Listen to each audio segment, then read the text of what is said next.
Y así es. Seguimos intentando definir qué es el garage del artista, cuando no es posible, como es el caso nuestro. Lo podemos definir a partir de qué no es. Y hemos pensado en que no es una pintura al óleo, no es un sombrero, aunque podría llegar a ser muchos sombreros, como el de ayer, que estuvimos en un gran evento de sombreros. No es una pirámide de la cultura de la Wada, de los valles de Catamarca, ni tampoco somos las pirámides de Egipto. El Garage del Artista no es el Palacio Libertad de Buenos Aires, no es la provincia de Córdoba, tampoco la casa de Manuel Mujica Lainez, que ya mismo le mandamos un saludo a las chicas. No es el Puente de la Mujer, del arquitecto español Santiago Calatrava. No es la música de las estrellas, de Pitágoras. Acá me voy a reír un poco. No es el golazo de ayer, de Mastrantuono y Driussi para River, en el Superclásico. No es la cantidad infernal de gente que visita cada año Arteba. No somos las meninas de Velázquez. Pensando en nuestra anterior invitada, la ministra de Cultura Gabriela Ricardes, que no pudo asistir a último momento, bueno, por la súbita muerte del Papa Francisco y otras cosas, pero por supuesto la invitamos desde ya para próximos encuentros. Gabriela Ricardes, que estuvo tan comprometida con el teatro, gracias al artista podría llegar a ser una suerte de suspensión voluntaria de la incredulidad. O sea, creemos lo real y lo imaginario como un universo inagotable e invitador. En realidad, este espacio de radio podría llegar a ser como una obra de teatro, que todos los lunes vamos cambiando, generando una nueva obra, un nuevo proyecto. Esto no es una pipa, como nos dijo en una pintura René Magritte en 1929. Podríamos ubicarnos momentáneamente bien al sur. Esto que hacemos va cambiando semana a semana, de forma, de contenido y de orden y desorden, de brújula y de destino.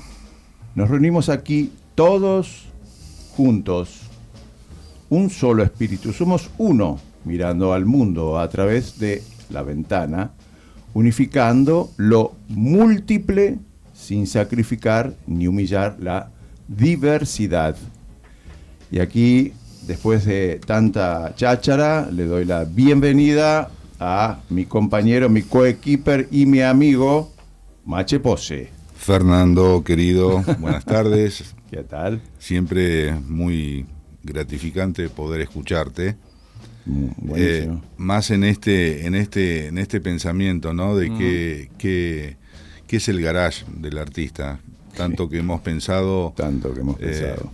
Y te lo puedo resumir, para mí hay un montón de cosas que claro, no son, ¿viste? Obviamente. O que no es. Pero bueno, para mí el garage del artista es simplemente un garage de un artista. Y todo lo que implica eso. Es un garage en donde te vas a encontrar con sorpresas, con recuerdos, con anécdotas, música. Con música, compartiendo un grato momento acá con amigos, con gente que conocemos. Totalmente, en donde invitados. Nos abrimos también y queremos descubrir un poco cómo es la vida de un artista y cómo funciona. Total. Así que bueno. Qué lindo. Esto de... Lo vamos a extrañar a Horacito, que no está con nosotros. A Horacio, que está del otro lado de la cordillera. En Chile. Ya le estamos mandando... Con su familia un abrazo enorme. Obvio. Enorme. Pero bueno, nos dejó su playlist acá para que podamos deleitarnos. Totalmente. Después la vamos a pasar. Bueno, y podríamos... ¿Lo tenés ahí a la playlist? La tengo, si querés vamos al primer tema, a ver. Me parece que sí, vamos al primer tema, porque tenemos una invitada de lujo, como no puede ser menos, y me muero de ganas ya de hacerle, no sé, de saber y de generar un montón de preguntas que me van invadiendo en la cabeza. O sea que vamos a... ¿Qué tenemos? Acá un primer tema, Toxic. Del álbum Un Tiempo para Todo, del 2017, de Aaron German Trio. Okay. Es un pianista y compositor que se encuentra entre el jazz, la música clásica y la contemporánea. Muy bien. Es un apasionado por el aprendizaje y la creatividad y desarrolló su propio estilo desde muy joven, combinando virtuosismo, espontaneidad y una profunda sensibilidad melódica. Así que vamos a escucharlo. Muy bien. Gracias, Horacito, por el copy. Ok.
Qué lindo, qué linda música, Horacio. Nos vamos poniendo en clima. Gracias, Horacito. Sí.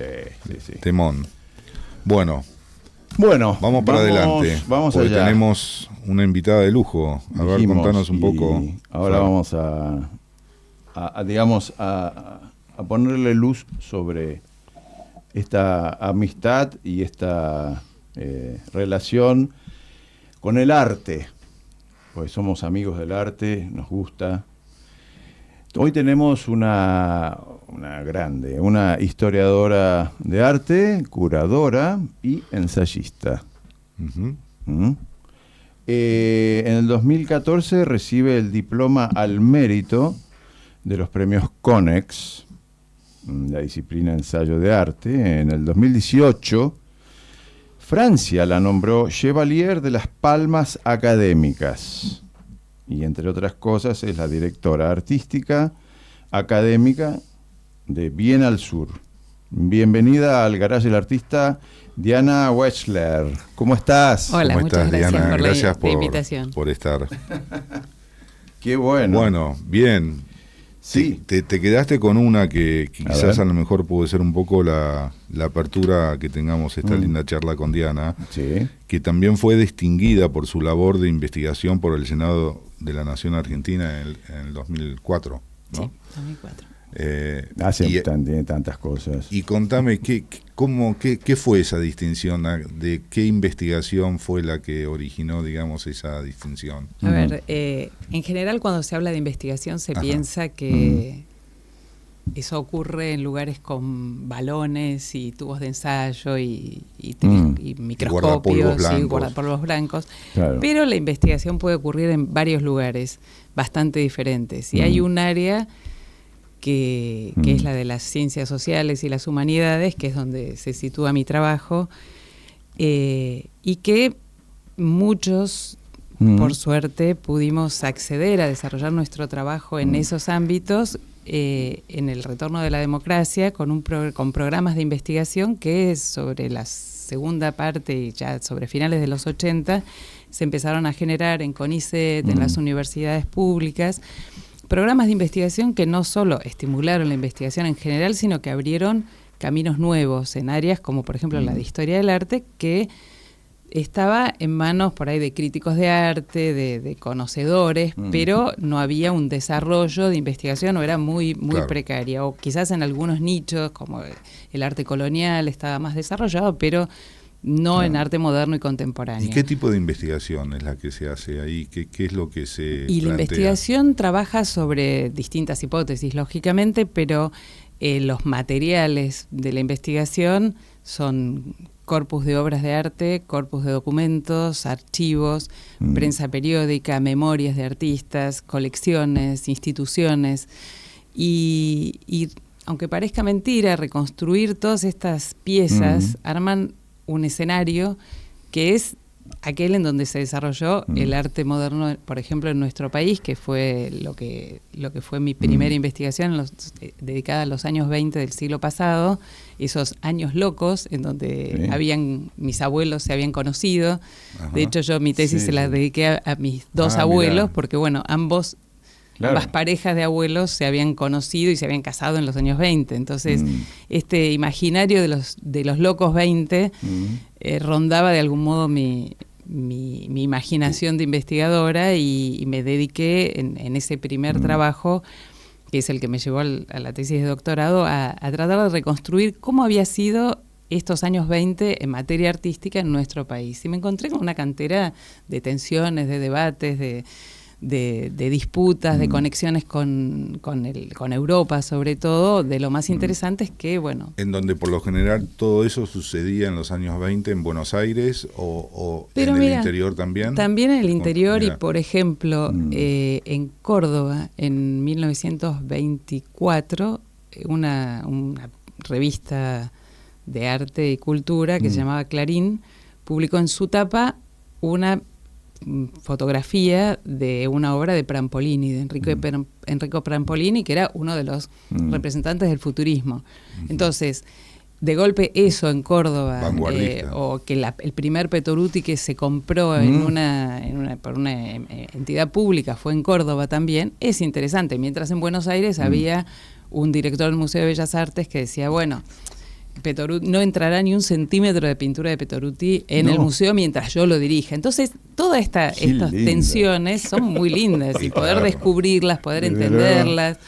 No iba a entrar Emilio Petoruti. Poder ir, claro, vas escribiendo la historia, Qué fuerte, me parece ¿no? increíble. Claro, pero incluso poder encontrarle los matices, poder encontrar también las necesidades de poder decir las cosas desde acá, porque el otro problema que tenía la historia del arte argentina y latinoamericana es que venía como marcada del canon de cómo se había escrito la historia del arte moderno. Entonces, bueno, según ese canon había unas fechas que había que cumplir, unos modelos en los que había que encajar. Y si no encajabas, tú quedabas afuera, tenías el reloj atrasado. Mirá. Y resulta que ni tan calvo ni dos pelucas. Hay procesos que son otros. La historia no tiene únicas carriles. Hay muchos, hay intersecciones, hay me hace acordar cosas. lo que estás diciendo, súper interesante, y que quiero que sigas hablando de Avi Warburg.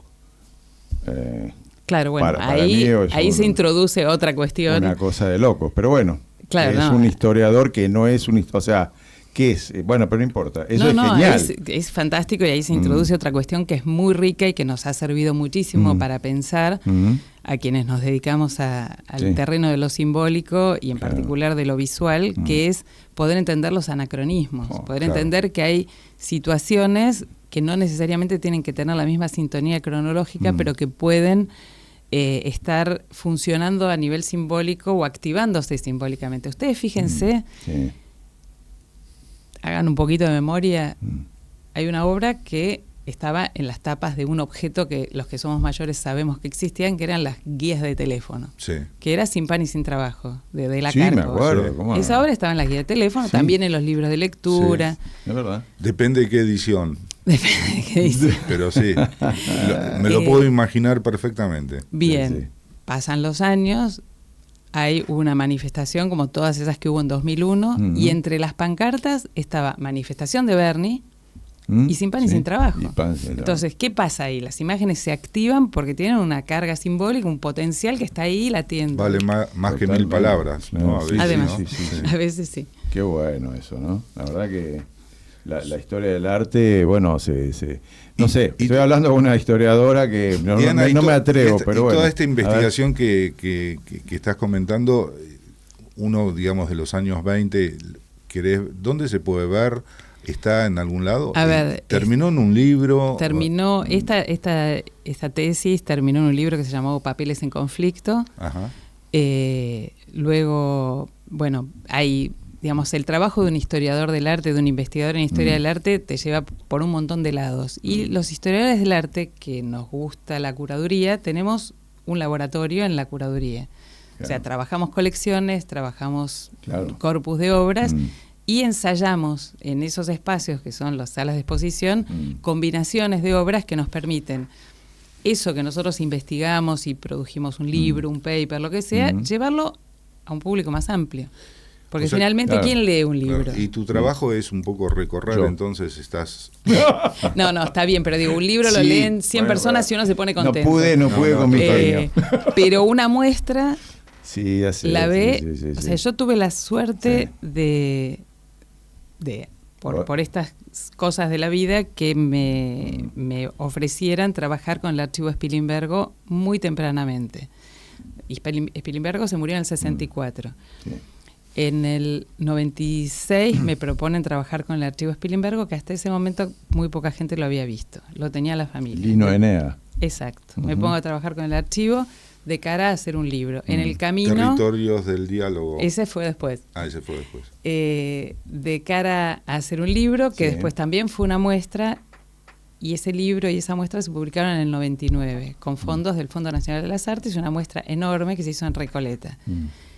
Yo no sé cuánta gente leyó ese libro, que todavía sigue siendo el último y único libro integral sobre Lino Enea Spilimbergo.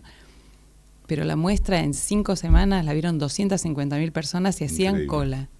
Entonces, claro, sí, es increíble. No, Bueno, increíble. lo te tenés lleva a clarísimo, circular sí, no, socialmente está la producción de conocimiento, que es lo que hacemos los científicos del CONICET, pero tiene una circulación social mucho Claro. más amplia. claro. Y la Obvio, cor- claro. ¿Y cómo es ese recorrido? O sea, tu trabajo, ves exposiciones, vas a galerías, artistas, Te reunís con vas artistas, armando- te reunís con Claro. fondos, verificás archivos, trabajás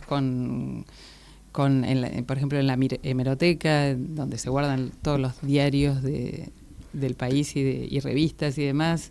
te vienen con un proyecto y Muchas veces. muchas veces. Y otras veces vas siguiendo una brújula que va cambiando, como vos decías, de orientación y de Sí. golpe, a veces trabajando temas del pasado, saltás al presente y viceversa. En este momento yo estoy muy centrada en el arte contemporáneo, pero por ejemplo puede ocurrir, como me pasó el año pasado, que me invitaron porque, bueno, esto que dijiste, Territorios de Diálogo, es un proyecto que lo hice como parte de mi tesis postdoctoral, en donde trabajé sobre las tensiones entre los realismos y lo surreal en los años 30 y en la trama del debate antifascista de esos años, 30, 40. Y bueno, como un contraste, digamos, claro, una tensión Sí, una entre tensión, que claro. no era un shock de sentido. exacto. Y ahí me llaman para colaborar en el proyecto de surrealismos que estaba haciendo Estrella de Diego en Madrid, en una exposición que está ahora todavía en la Fundación Mapfre. Entonces volver a esos temas a mí me da mucho placer porque... Claro. Porque me invita a volver a pensarlos y a trabajar otra vez fuentes. Repensarlos. Exactamente. Qué bueno. Qué lindo. Pero también trabajar el presente tiene otro montón de desafíos bien interesantes. Ahí se me viene una pregunta que la tenía, te juro, que la tenía preparada.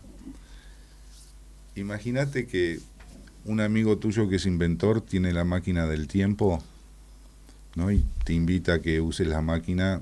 ¿Irías al futuro, al pasado? Uy. No, iría, creo que algún momento del pasado a revisar alguna cuestión.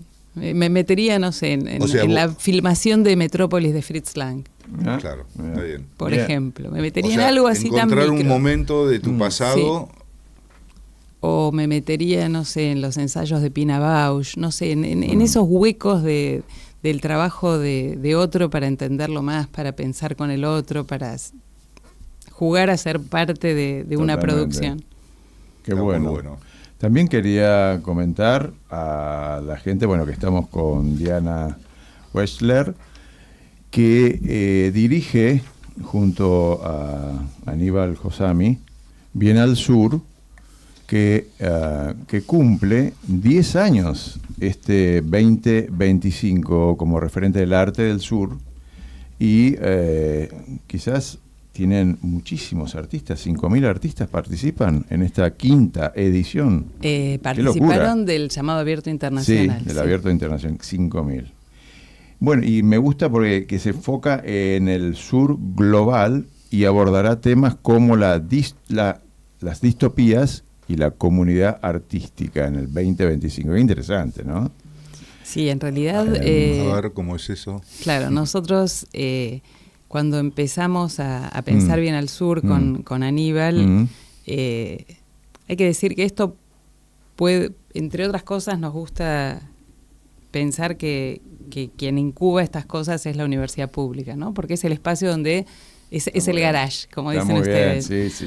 En el mejor sentido, ¿no? Porque es el Garage espacio de donde... puertas abiertas. Totalmente, donde se encuentran cosas muy diferentes, como un señor que es especialista en relaciones internacionales y coleccionista, y una señora que es especialista en historia del arte y que tiene ciertas preguntas, y que en ese diálogo entre personas que están mirando el mundo actual y están pensando en las maneras en que el sistema de distribución de saberes y de bienes culturales replica la lógica del sistema capitalista, bueno, ¿por qué no pensar con el sistema, ir un poquito más allá y jugar otras reglas? ¿Por qué todas las reglas tienen que repetirse? ¿Por qué no ensayar un juego en donde haya nuevas reglas? Bárbaro. Y esas nuevas reglas en realidad son son simples, que es las reglas del deseo, de la imaginación, de la creatividad, del poder pensar con el otro, de escuchar al otro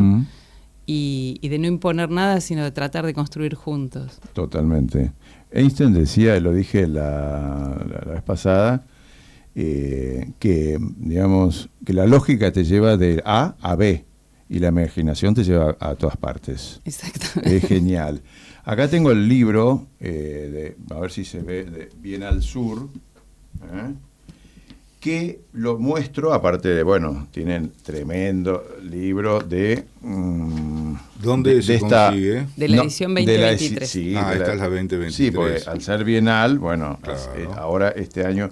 Me gustó al comienzo, bueno, yo tengo unas cuantas cosas, y que pone sur, un lugar desde donde pensar. Y eso me atrapó bastante porque, aparte de ser, no estoy comparándolo exactamente, pero sí en este espacio es un lugar para pensar, aparte de ser una tertulia de amigos y pasarla lo mejor que podamos, obviamente, pero siempre hablando de temas que nos interesan, como es también la amistad, el arte, la filosofía y tantas otras cosas. Un lugar desde donde pensar, el sur. ¿Qué nos puedes decir acerca de esto? Mira, cuando uno formatea su cabeza, para usar un término que se usa hoy día, lo hace desde una posición precisa. Eso no hay matices, o sea, que nosotros estemos asistiendo a una escuela aquí o a una universidad, la lengua que usamos nos permite construir sentidos distintos de si estamos formateados con otra lengua. O sea, cada lengua también contribuye a construir a la manera de aproximación que nosotros tenemos a la realidad. Por lo tanto, las lecturas que nosotros tenemos pueden ser las mismas que tengan académicos o gente que se forma en otro lado, pero la manera en que las procesamos es otra. Esto significa hablar desde el sur, entender que para nosotros algo tan simple como decir tengo que ir a Madrid nos va a tomar 12 horas y ni siquiera nos lo cuestionamos porque sabemos que es así. Totalmente. Y esto que es así y que para los europeos es, uy, no, tirarme ese viaje. Sí, bueno, esto llevado a todos los planos, ¿sí? Este es un ejemplo como muy trivial. No, bueno, pero es parte de lo que hace que... no sé, yo siempre recuerdo cuando yo defendí mi tesis en la Universidad de Granada en Teoría del Arte y una de las cosas que destacó el tribunal de tesis era la combinación original de autores. Y es una combinación que yo creo que se da en este campo académico por la avidez y por la manera de patchwork con la que combinamos lecturas y que no se da en otros ámbitos académicos más tradicionales, más canónicos, en donde la escuela francesa se lee con la escuela francesa, la inglesa con la inglesa, y nosotros por ahí los combinamos. Y esto me parece que es lo que permite también alumbrar proyectos como Bien al Sur. Así como a mí me gusta decir que el futurismo solo pudo haber sido italiano, porque solo alguien que estaba ahogado por la tradición clásica pudo decir prefiero un auto que la victoria de Samotracia. Claro. Del mismo modo, desde este lugar, por la lógica tan singular en la que estamos habituados a vivir. Por la afinidad común que hay, ¿no? Pues una afinidad común que sí, tienen y todos. Porque habitamos en una lógica muy, muy distinta de otras. Podemos imaginar proyectos que también tengan otras lógicas, como es Bien al Sur. Muy bueno. Qué lindo. Y que nació aquí hace 10 años. 10 años. En 2015 empezamos a conversar sobre estas cuestiones con Aníbal, y digo, se incuba en la universidad pública porque Aníbal entonces era el rector, ahora es el rector emérito, y yo era la directora de Arte y Cultura, cosa que sigo siendo, pero ahora me toca ser la vicerrectora y Martín Kaufmann es el rector. Y en este ámbito se creó también la posibilidad de usar las herramientas que los sistemas académicos nos ofrecían. Por ejemplo, encuentros para discutir y pensar, que fueron los que fueron construyendo Bien al Sur, porque también hay mucho diálogo en esta base.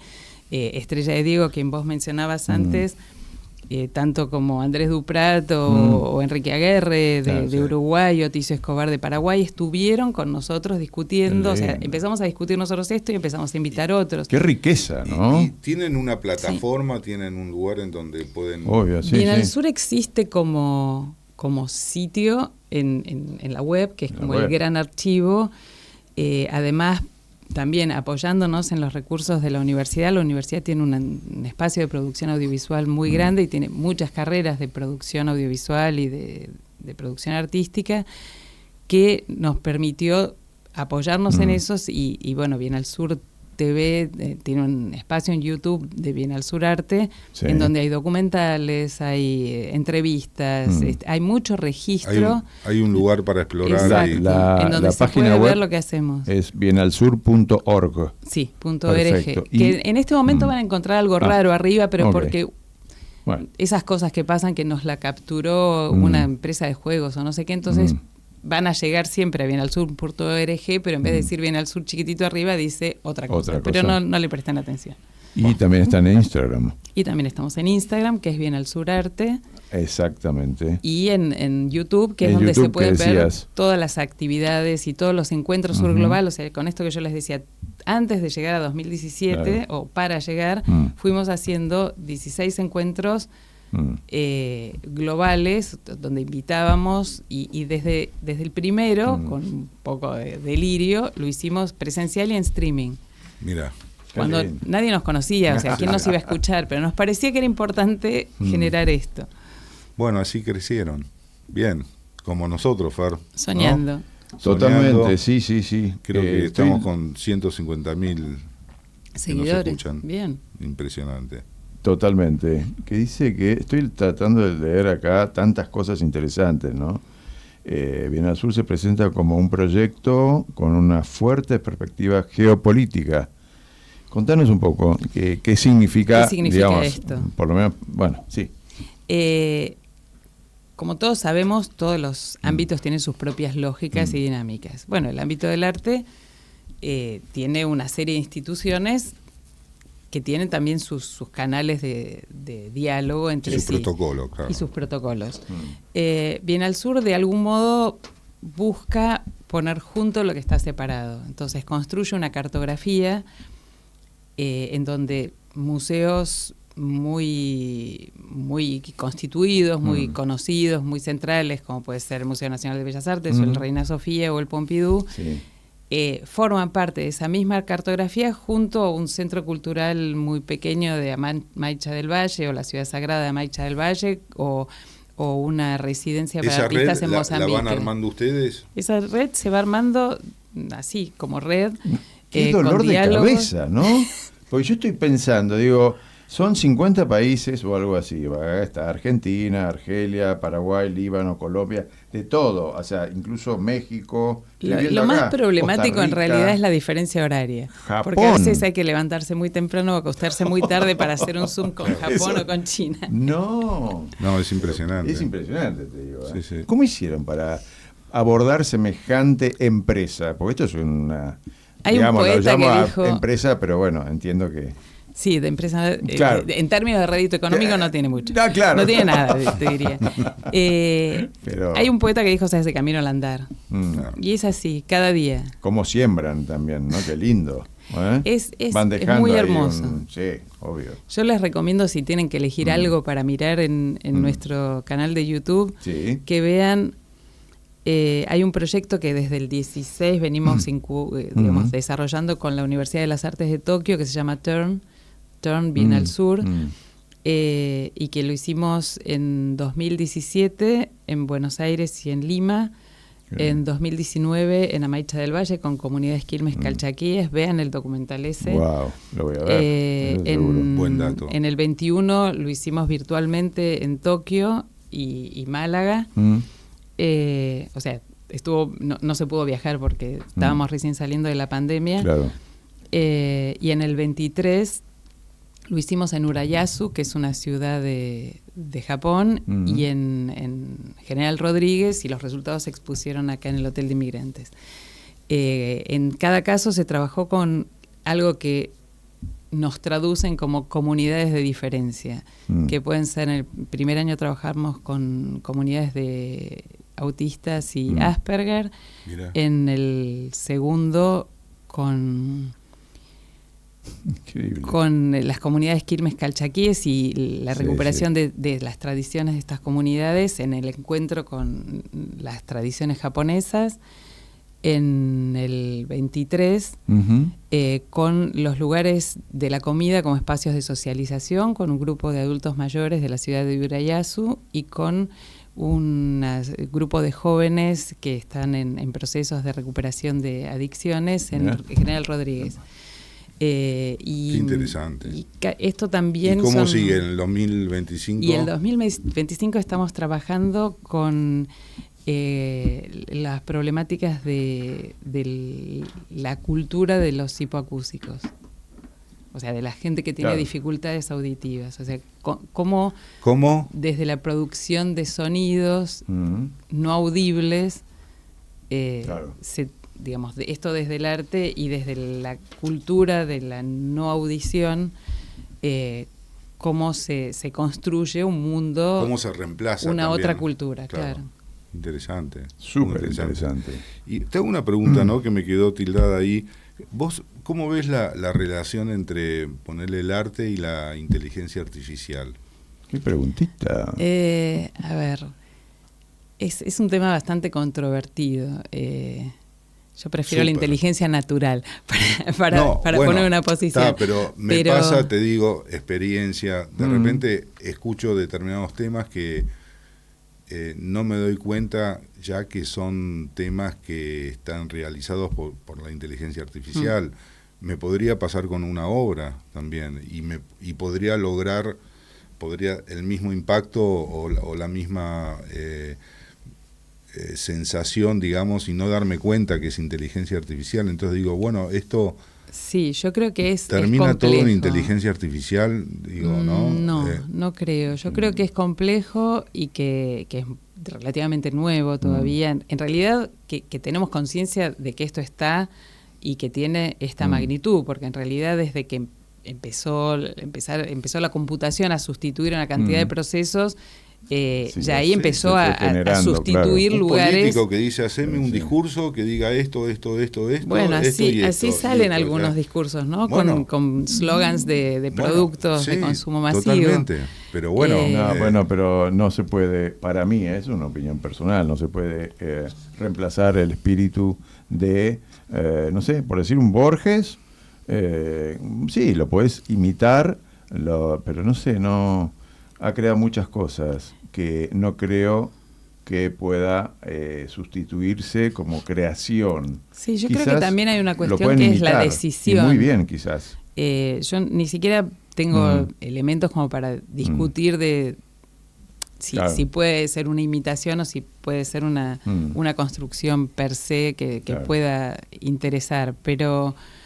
O que pueda pasar cierto umbral de la emotividad, que por supuesto que puede pasar, o sea, sabemos que hay una serie de ingredientes que nos hacen llorar, pero el asunto también es la posición en la que se ponen los sujetos humanos, en el que nosotros nos ponemos frente a esto. Es una herramienta, me va a servir para, ¿y qué lugar voy a tener yo y qué lugar quiero tener respecto de esto? Claro, y me parece que además hay una cantidad de cosas en las que nosotros tenemos que ser conscientes del grado de sesgo político que está teniendo. O sea que están los buenos y los malos.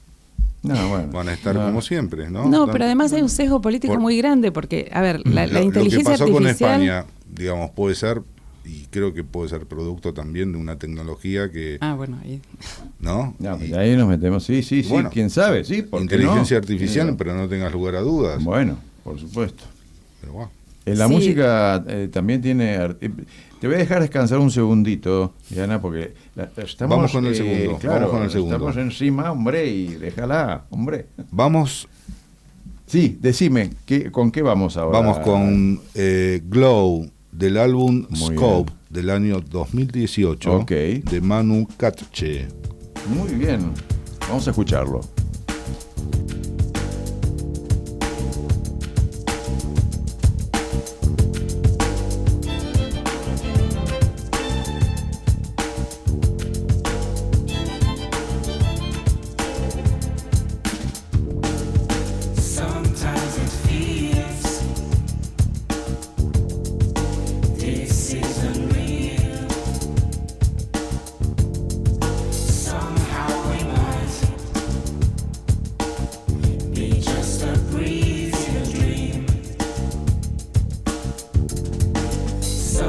Sometimes it feels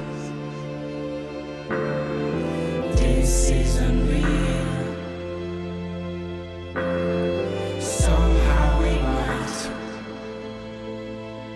be just a breeze in a dream.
Bueno, muchas gracias, Horacio, por la música que nos puso. Y Manu, me escribe Horacio, me dice que es un conocido percusionista y compositor.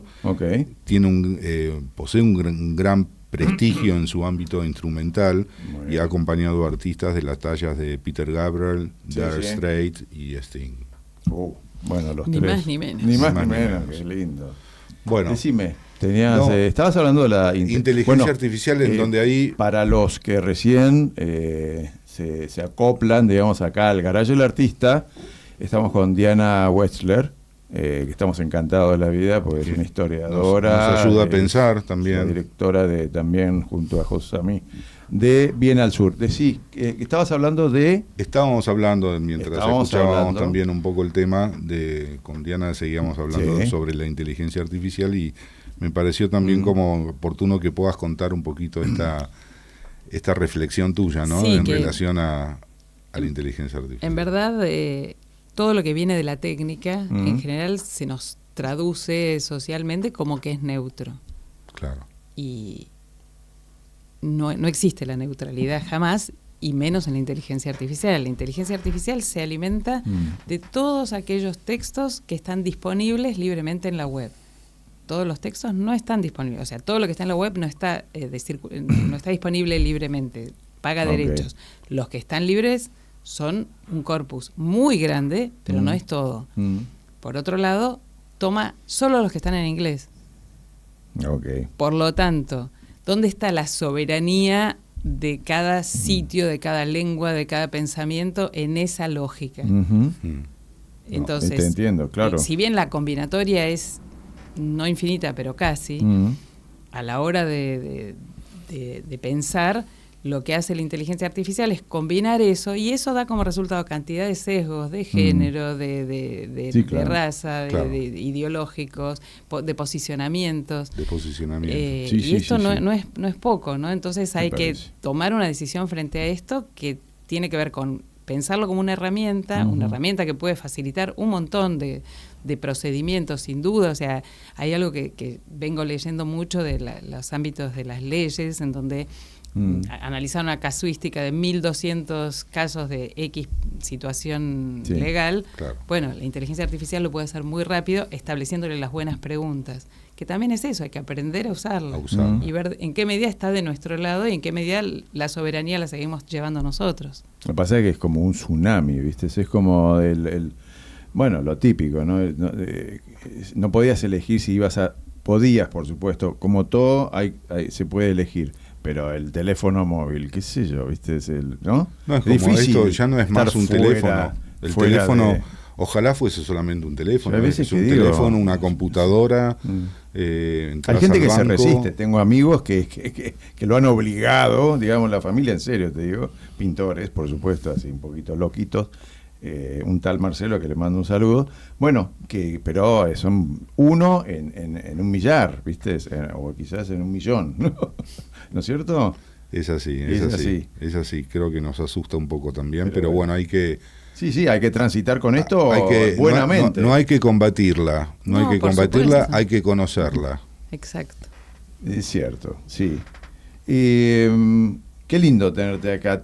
Tengo tantas preguntas y bueno, pero estaba viendo el libro, este libro, bellísimo. No sé si va a ser este año parecido. Los blanco, libros, no. yo te explico. Bien, al sur tiene un modo descriptivo, una narrativa que la empezamos a construir antes de que se hiciera la primera edición. ¿Cómo le explicábamos a los otros qué era lo que nos imaginábamos? Algo que estuviera descentrado, que no fuera como la Bienal de Venecia, todo concentrado en Venecia, no, descentrado, Claro. en muchas sedes, Ujú. en muchos países, con muchas lenguas, Me hace tratando de acordar que cada mucho uno a abre su... Gilles Deleuze, ¿no es cierto?